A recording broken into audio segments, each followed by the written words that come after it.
What's up, everybody? Happy Friday. Hope all you're having a great day so far today.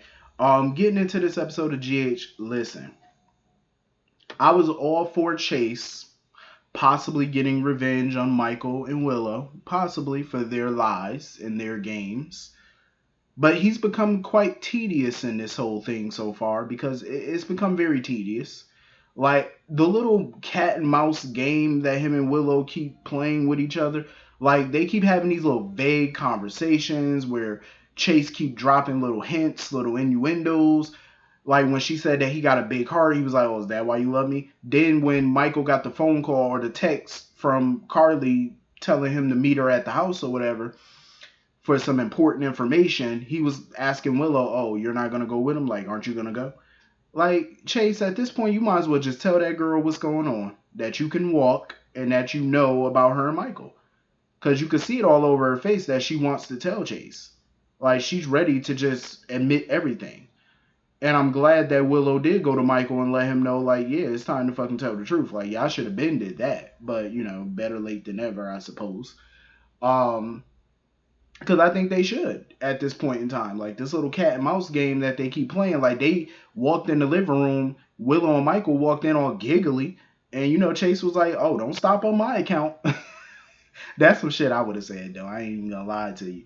I would have been playing little head games too for a second. I mean, playing head games with people, yeah, that's fun, but it starts to wear thin after a while when there's no actual movement. But he did find out some very interesting information. Like he finally got the evidence that Austin needed, the proof that he needed that Edward had every intention of changing his will. He found it, but at a cost. Because now BLQ knows that he can walk. Like she came back in that living room and saw that his little hobbly ass wasn't in that chair. She was like, "Hold up." He come hobbling in there, leaving a message or calling Austin or whatever. She looking at him like, "Bitch, what you doing out this chair?" Now you gotta tell her why you out the chair. And I hope Chase come up with a good excuse. I wouldn't necessarily tell her the truth, but I would just come up with something. Matter of fact, fuck that. I'll just tell her the truth. I just tell her straight up. I know about Willow and Michael.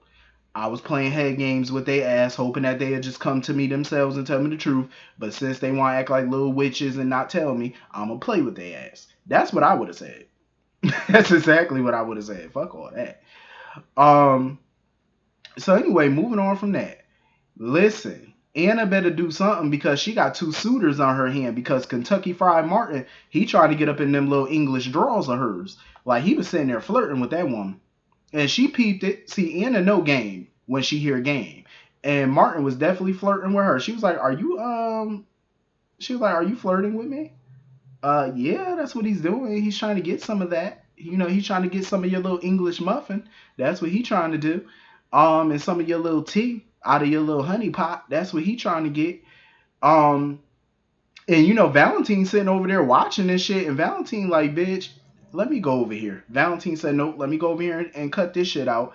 Valentin was not thrilled about what he was looking at. He was like, no, He said, you better back up. That I'm about to, that's my English muffin. Don't, nope, get on up out of here. Valentin was not with the shit. He said, nah, that's my lady. Nope, back your ass up, Kentucky. Because Valentin was not with the shit. Valentin said, He said, I know you ain't over here getting no ideas. He said, you better get that shit out your head. He said, I'll take my retainer away from your ass.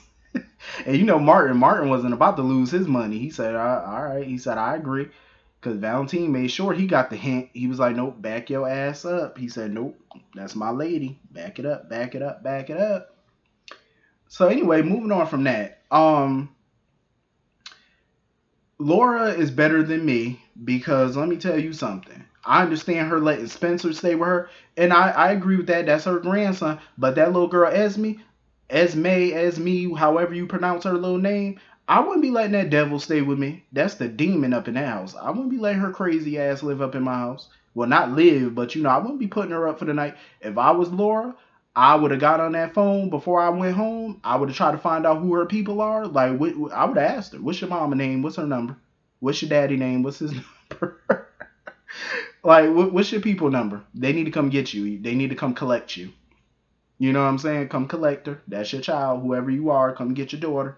She ain't staying up in my house with my grandson because y'all not going to be fucking up in my house. It ain't going down like that. Absolutely not. Listen, I would have been up all night making sure, because you know, once you go to sleep, you know how young kids do. They come sneaking all up in each other's bedroom, waiting for y'all to go to sleep. Ain't gonna be none of that. Ain't gonna be none of that. I would have been up all night. I would have been standing out. Listen, I would have been standing outside the room like a security guard. I would have been standing there waiting for you to try to creep. I would have gave. Listen, if Laura couldn't get in touch with that girl, mama and daddy, I would have gave her a couple of dollars. I would have said, listen, take your ass to the Minuteman Motel or something, get you a room, and we'll talk about this in the morning. But you ain't staying with me. That's how I would have been, because I don't know you. You know what I'm saying? Like, that's just me. I don't know you. I don't know you from a can of paint.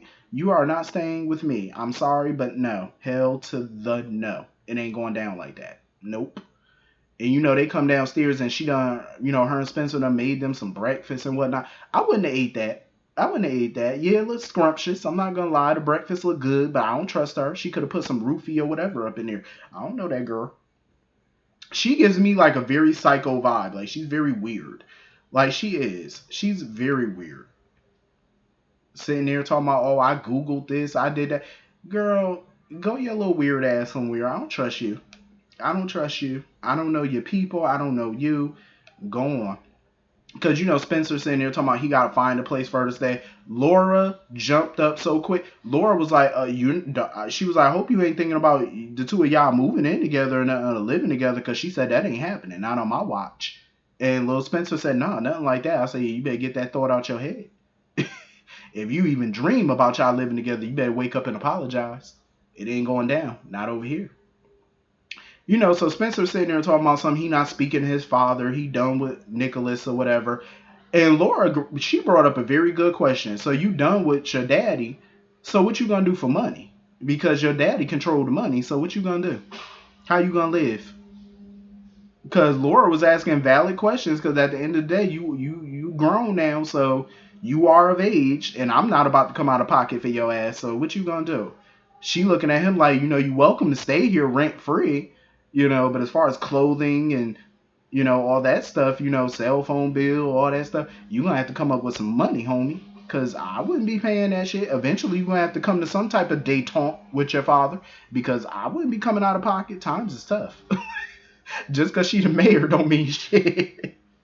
I would have told that boy straight up, my pockets is rough right now. I would have been like, nah, you are an adult making adult decisions. You better get it together, little boy. Get it together. So Martin pops up at Laura house talking about they in trouble or whatever. I'm like, Martin, what the hell is going on now? And something tells me that that phone call he got earlier probably got something to do with Cyrus. Because if he popping up at Laura door talking about they in trouble, then it must got something to do with Cyrus.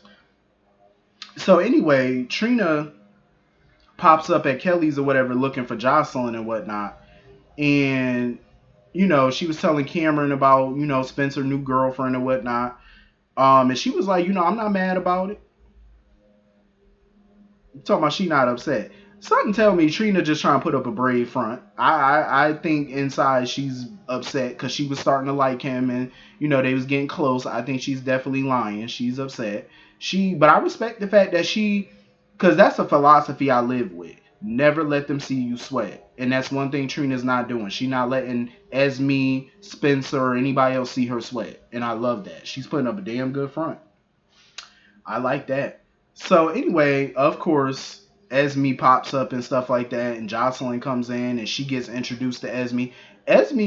She knows a lot about Jocelyn. Like, she was talking to Jocelyn about her kidney, her transplant and stuff, you know. And I'm like, why do you know so much about her? How do you know so much? I can only imagine that Spencer must have been talking about her or something. But it's like, it's a little weird that she knows so much about the people around Spencer, but they don't know diddly shit about you. They don't know nothing about your ass. And even Cameron and all them were put off by her. And when they left Kelly's and stuff, they were like, yeah, she was mad extra. I said, she is. She's a little demon. I wouldn't trust that girl. I would not trust her. And I'm glad they all have those spidey senses about them when it comes to her. Because usually when you deal with people, like when you first meet somebody and they start talking and stuff, you usually can get a good read on them, on whether or not something is off about them or they good people. You usually could tell. And trust me, as me, yeah, that girl got the devil in her. I ain't even gonna lie, something very devilish about her ass. So anyway, moving on from that. So Carly got Jocelyn and Michael there to tell them her big news. And Jocelyn was getting on my nerves because she keeps quizzing Carly about what meeting she had to go to. Remember when Carly had to drop the Five Families meeting to come pick up Jocelyn from Windermere?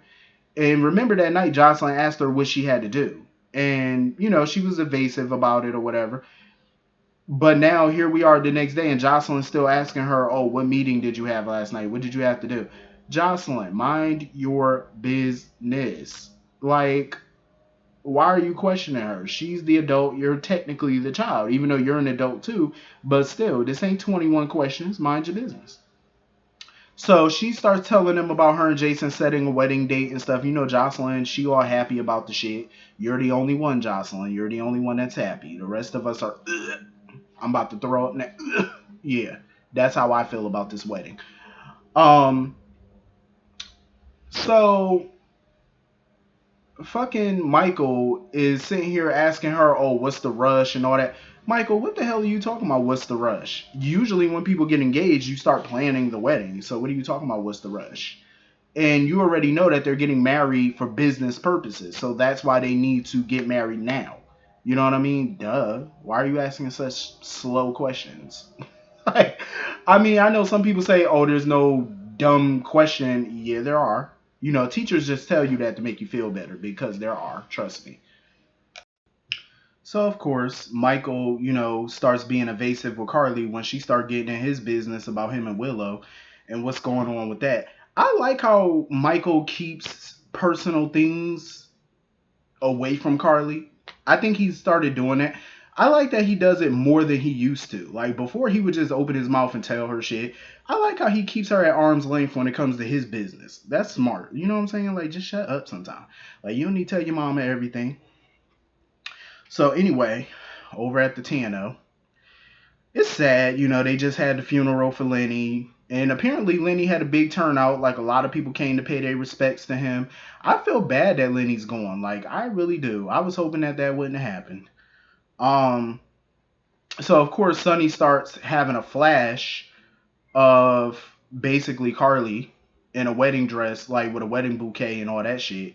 It's about time he start having more and more flashes of his life because it's kind of baffling how he doesn't have that many. It's like he lived a very colorful life up until this point, so it's like I don't understand how you're not quickly having some flashes.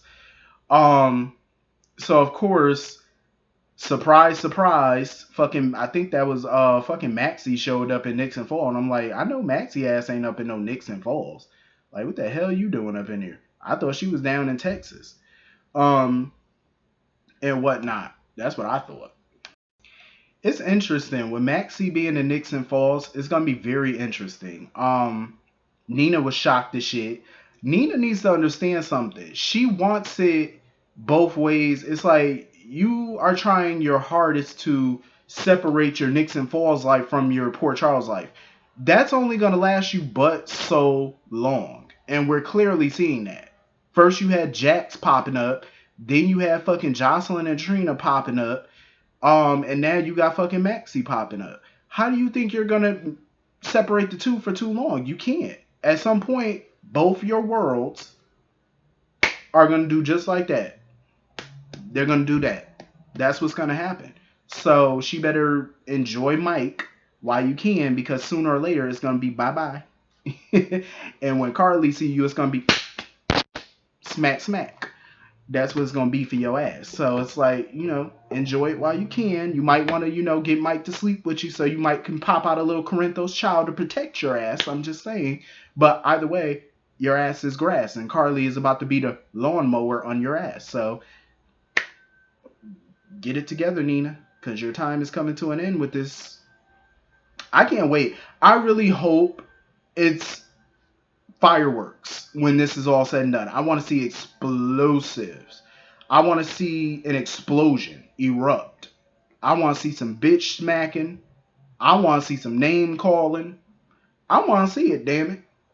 I did not go through all of this amnesia shit to not see the boiling point. Like, I want to see it. The pot is bubbling right now. I want to see that bitch overflow when this is all over. That's what I want to see. And they better give it to me. I'm going to be highly disappointed if I don't see an explosion. Highly disappointed. I want to see it erupt. So anyway, that was pretty much the whole episode. Hit the comment section. Let me know what y'all thought about it. And I will see you all later. Have a great day. Have a great weekend. See you all later. Peace.